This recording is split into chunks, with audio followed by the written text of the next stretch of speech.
Yeah, baby, you are heaven. Beautiful, beautiful, beautiful, beautiful angel. Love your imperfections, every angel. Tomorrow comes and goes before you know.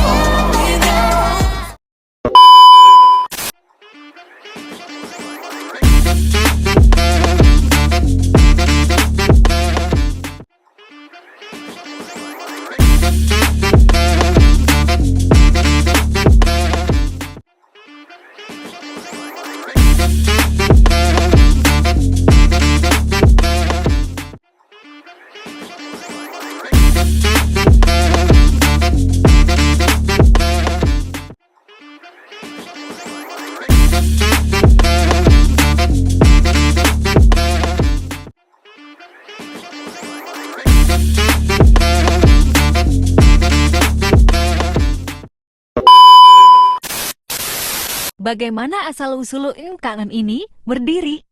Mulanya itu kebetulan kan di sini satu-satunya kerajaan Samba di Jatiluhur, terutama di Kabupaten Magelang.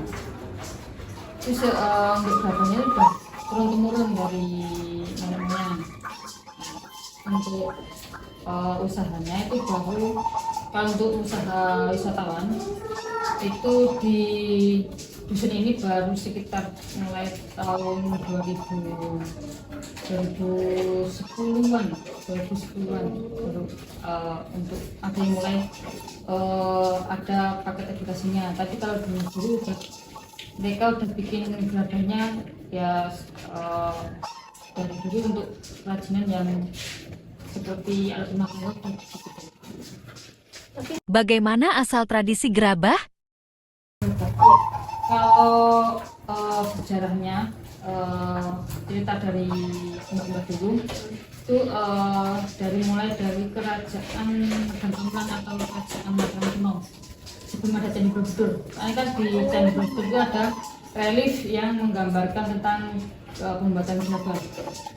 Itu di panel H bagian I itu ada dua relief yang menggambarkan pembuatan gerabah, sama persis di sini dari mula perempuan yang bikin, terus laki-laki itu yang menjual dan mencari bahan bakunya. Bagaimana cara ekspansi menyikapi perbedaan budaya?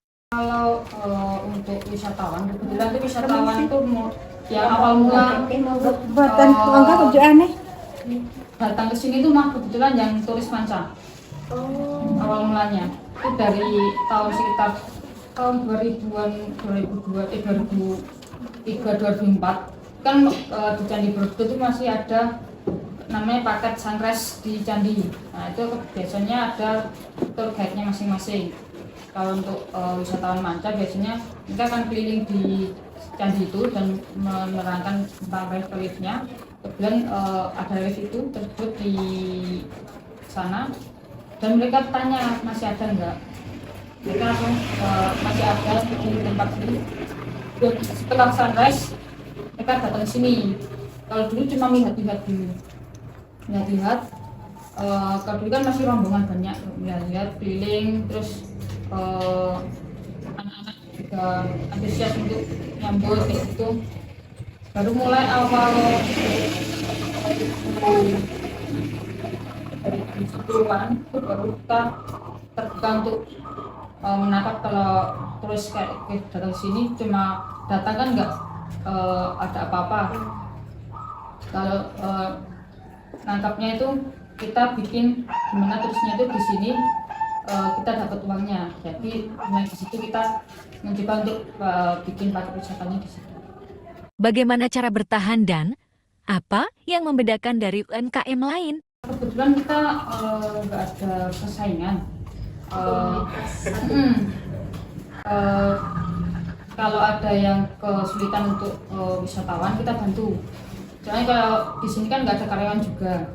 Jadi kalau di sana di tempat sana ada rombongan wisatawan, terus kewalahan kita bantu di sini juga. Kemudian di sini juga ada komunitas untuk anak-anak muda, namanya Mampik. Itu untuk mengayomi dari segi orang tua sama anak mudanya. Strategi untuk menarik wisata asing. Kami selain menjual paket edukasi di rumah kayak bikin, tapi kita juga ada paket edukasi yang full day di sini, dan mereka tuh dari pagi sampai sore ada. Terus mereka interaksi sama pengrajin. Ada juga yang live in juga, tapi live innya bukan di homestay tapi di rumah-rumah. Berapa omset per bulan? Omset untuk omset kurang lebih 5 jutaan. Bagaimana peran etika bisnis dan komunikasi lintas budaya dalam Gerabah ini? Kita untuk budaya dari luar, kita ada batasan sendiri. Kebetulan kita di murid kan untuk generasinya di sini kan untuk anak-anak muda kurang, apalagi untuk produksi gerabah. Ini kan anak-anak muda kalau dari lulus SMA, SMK, entah itu kuliah, ada yang langsung keluar kota untuk kerja. Jadi di sini untuk generasinya itu juga bisa dibilang kurang. Jadi kita di Lemah Urip itu baru sekitar tahun 2020-an ini mulai untuk menggandeng anak-anak muda sama anak kecil. Pernah kan UMKM ini mengalami kegagalan? Kalau gagal ya pernah. Kita kendala di kalau di sini kan mayoritas ibu semua kan. Jadi untuk menggandeng mereka itu agak susah kayak gini.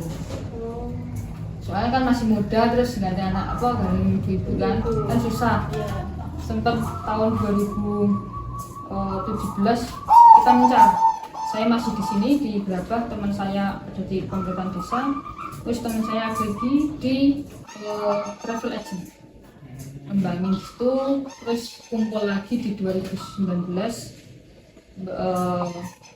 bangun lagi bersama, terus sampai sekarang itu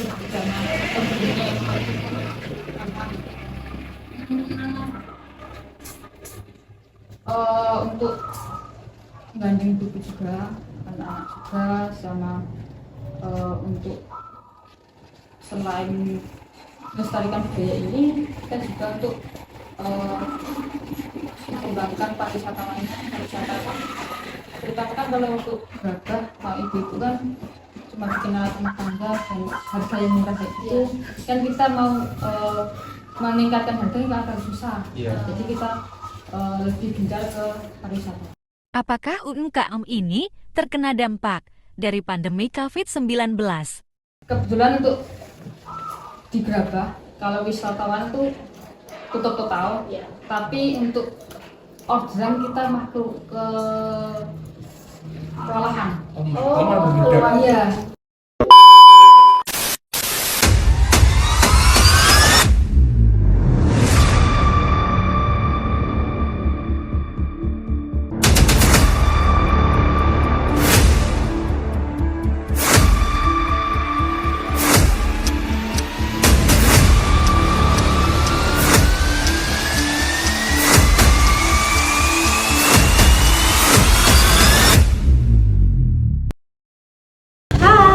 Ini adalah hari kedua kami untuk menjelaskan tentang UMKM Gerabah yang berada di Karanganyar, dan titik tumpulnya itu bersebelahan dengan Candi Borobudur. Nah, UMKM Gerabah ini berdiri sejak dulu sebelum adanya Candi Borobudur. Nah, UMKM Gerabah ini munculnya itu berasal dari turun-temurun nenek moyang. Nah, UMKM Gerabah ini juga menjadikan edukasi wisata yang dimana membuat pelatihan untuk para pengunjung wisata, yaitu mulai dari wisatawan dari luar ataupun dari anak-anak hingga dewasa. Nah, UMKM Gerabah ini juga mulainya membuat peralatan-peralatan rumah tangga, dengan contohnya itu membuat gerabah mangkok, piring, cangkir, dan lain sebagainya. beberapa UMKM melakukan ekspansi untuk meningkatkan penjualan mereka. Adapun tujuan ekspansi dari UMKM Gerabah ini, yang pertama yaitu untuk meningkatkan pasar. Selain itu juga meningkatkan pendapatan dan memperluas jangkauan dari pasar tersebut. Kemudian untuk memperluas jangkauan geografis dan juga untuk mengembangkan produk baru yang digunakan untuk memenuhi permintaan dari pasar. Selain itu, adapun kekuatan dari sumber daya manusia dan sumber daya alamnya. Untuk sumber daya manusianya yaitu dari orang-orang yang berada di sekitar UMKM tersebut yang sudah memiliki keterampilan membuat gerabah. Selain itu, untuk sumber daya alamnya yaitu berasal dari sekitar lingkungannya, yaitu seperti tanah liatnya. Baik, untuk selanjutnya adalah cara ekspansi termasuk penyesuaian budaya, kemudian membuka relasi, mengamati peluang dan resiko. Berdasarkan dari wawancara kami dengan Kak Ayu, yaitu selaku owner dari UMKM Gerabah tersebut, bahwasanya tentunya hal ini akan bersinggungan dengan para wisatawan baik dari lokal ataupun dari mancanegara. Untuk perhatiannya di sini kita akan mengemas ataupun menganalisis dari wisatawan mancanegara. Kak Ayu pada saat wawancara mengatakan bahwasanya UMKM Gerabah ini membatasi adanya ataupun membatasi adanya pengaruh budaya luar, dikarenakan agar budaya ataupun kultur Gerabah ini tidak bercampur aduk dengan budaya dari luar negeri ataupun dari wisatawan mancanegara. Lalu kemudian cara ekspansi, mereka mengadakan pelatihan-pelatihan, kemudian mereka mengadakan bekerjasama dengan tour dan travel yang kemudian para turis diajak untuk berwisata. Selain berwisata ke Borobudur, mereka juga mempraktekkan cara membuat gerabah. Dan kemudian juga Kak Ayu bilang dalam wawancaranya, mereka mendirikan sekolah tari gerabah yang mana mereka menggait para anak muda, kemudian para anak kecil untuk ikut dalam pelatihan penarian dan pelestarian budaya gerabah ini. Yang mana saat kita mengikuti kursus tari gerabah ini, diwajibkan mereka harus bisa membuat gerabah terlebih dahulu. Sehingga dengan hal tersebut budaya gerabah, kemudian budaya membuat gerabah tidak hilang oleh adanya pengaruh globalisasi, kemudian pengaruh goresan-goresan dari budaya luar. Sehingga budaya gerabah ini tetap lestari, kemudian tidak berubah-ubah sesuai dengan semestinya, sesuai dengan budaya leluhur. Selanjutnya yaitu bagaimana cara UMKM Gerabah bertahan dan bersaing dengan UMKM Gerabah lainnya. Yang pertama yaitu UMKM Gerabah ini harus terus berinovasi produk, misalnya dengan menambahkan ukiran yang lebih estetik mungkin untuk menambah keindahan dalam gerabah. Kemudian yang kedua dengan memanfaatkan platform-platform media sosial, contohnya seperti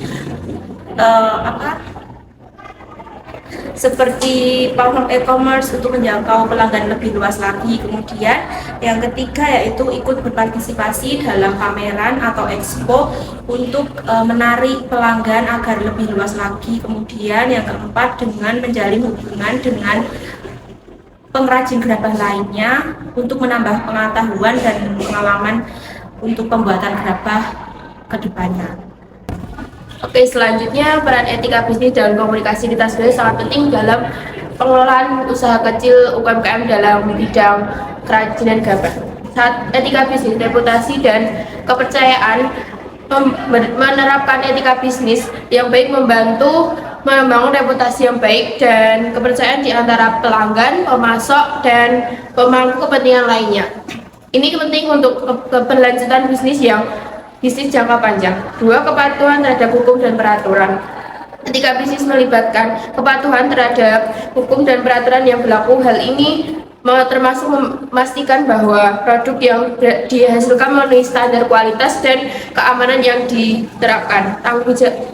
Tanggung jawab sosial. UMKM kerajinan gerabah harus mempertimbangkan dampak sosial dan lingkungan dari kegiatan usaha mereka, menggunakan bahan baku yang ramah lingkungan dan kontribusi pada komunitas lokal ada bagian dari etika bisnis yang baik.